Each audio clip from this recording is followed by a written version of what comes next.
Here's what nobody tells you about success. It's not the risks you take that destroy you, it's the ones you don't. Right now, you are probably making decisions based on two ancient survival instincts that feel like realistic and responsible. They are so hardwired into your brain that you think they're wisdom. But they're actually the twin assassins of human progress: loss aversion and risk aversion. Today, we'll uncover how these evolutionary advantages have become your greatest limitations, not just in business, but in every area of your life. Because the truth is, the thing you are most afraid to lose, you are going to lose it anyway, if you don't learn how to think differently. Unbound Mind. Say hello to loss and risk aversions. Loss aversion is devastatingly simple. Losing 100 quid feels roughly twice as painful as gaining 100 quid feels good. Your brain literally can't do basic math when emotions get involved.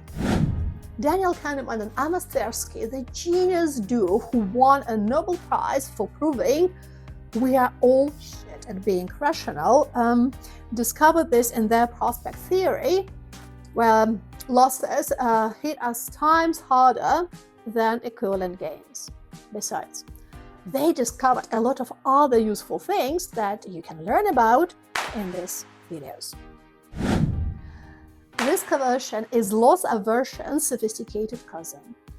While loss aversion panics about what you might lose, risk aversion panics about uncertainty itself, paralyzing you with unpredictability. You'll choose guaranteed 50 quid over 50% chance of winning 120, even though math screams you are making a mistake. But this isn't just about money. Losing your comfortable routine feels worse than gaining an exciting opportunity. Ending a mediocre relationship hurts more than starting a potentially amazing one. Leaving your soul-crushing job terrifies you more than landing your dream career thrills you. Your ancient brain is running a 50,000-year-old program in a world that punishes this exact thinking. When losing a stash of berries meant actual death, paranoia about losses kept you alive. But now, it just keeps you trapped. The game time. Here is the quick self-assessment. I'll give you 8 core characteristics of people who don't let fear of loss paralyze them. Check it for yourself, how many you are genuinely proud of. So, you try new things even though they might not work out. You are willing to give up something good to get something potentially great. You don't obsess over what you might lose when making decisions. You take action even when there is a chance of looking stupid or failing. You are comfortable with the possibility that your investment might go to zero. You don't hold opportunities, money, or resources out of fear. You make moves even when you can't guarantee the outcome. You focus more on what you could gain than what you might lose. Now, care to share your score in the comments? When this shows up. Let's get practical. How do these twin assassins actually mess up your life? Let's see. In your business. Your company needs new technology. The investment feels like a loss. 50,000 just walking out the door. The potential gains, well, abstract, uncertain, possibly years away. So you stick with a legacy system that's slowly strangling your competitive advantage.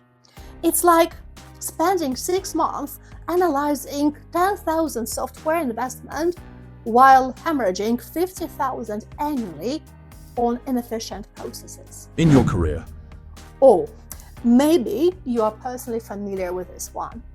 Staying in a job that makes you question your life choices every Monday morning. The salary feels like security. Losing it would be catastrophic. Starting that business be a risk. So, you trade decades of potential for the illusion of safety. Then wonder why you feel trapped at 45. in your relationships, Now, please raise your hands. How many of you are in a relationship right now? And now, just don't raise your hands, please. How many would secretly want to be in a better one? You are not happy, but breaking up means stepping into the terrifying unknown. What if you never find someone else? What if dating apps are scarier than Halloween? What if it's gonna be even worse? So you stay clinging to what you know, even if it slowly suffocates your soul.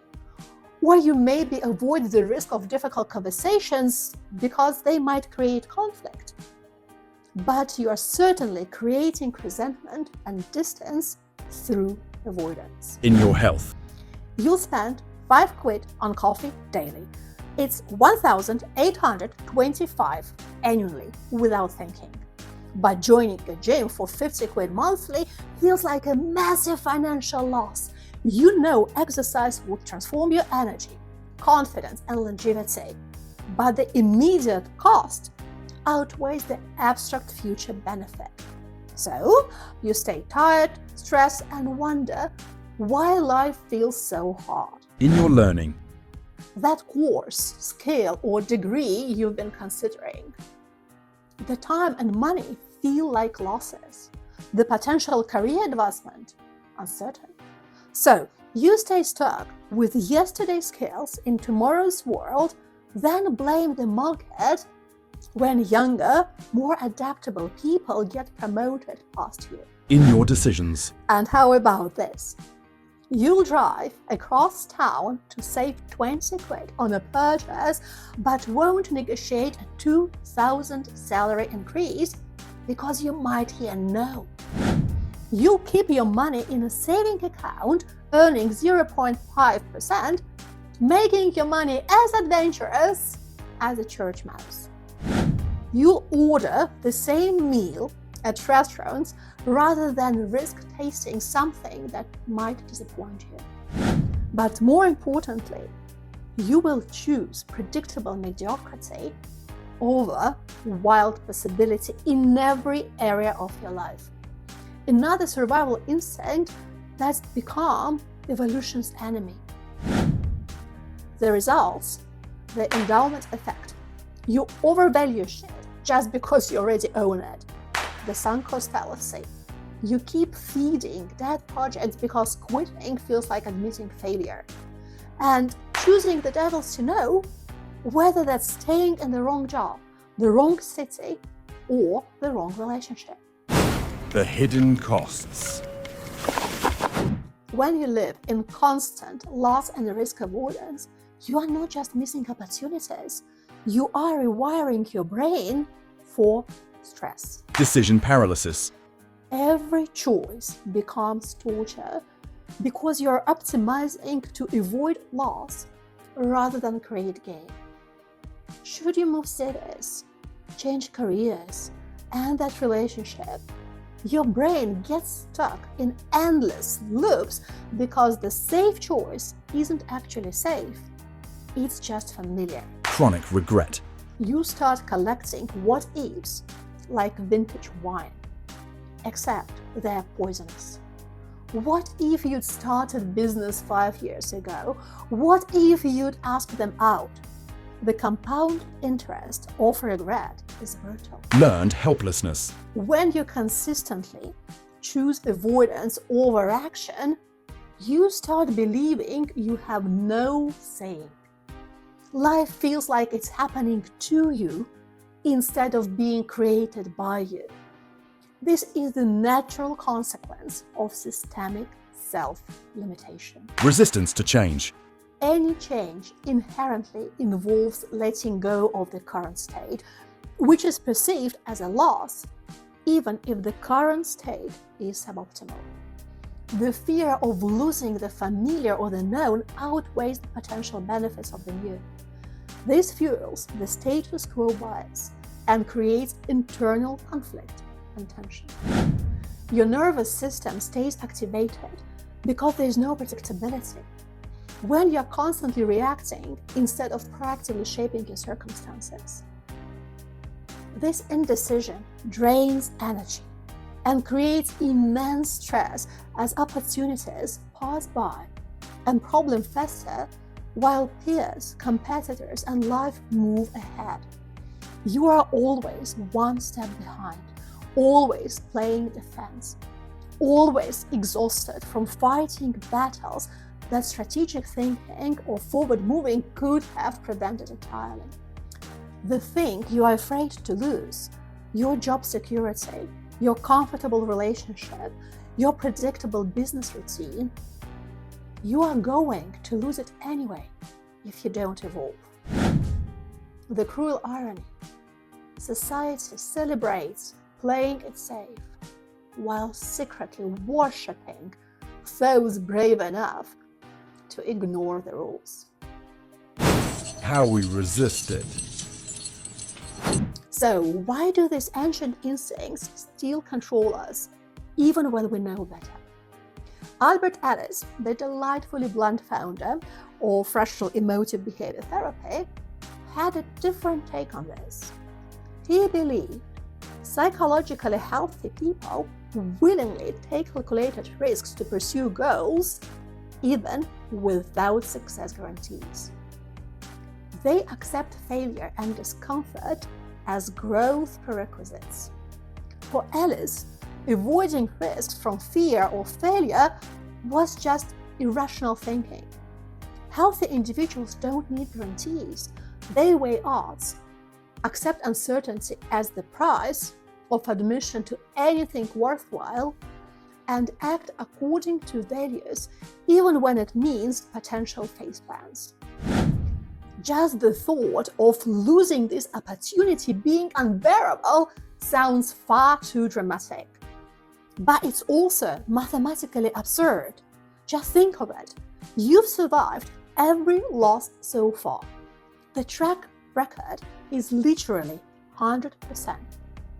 But most of us catastrophize potential losses, making them seem unmanageable.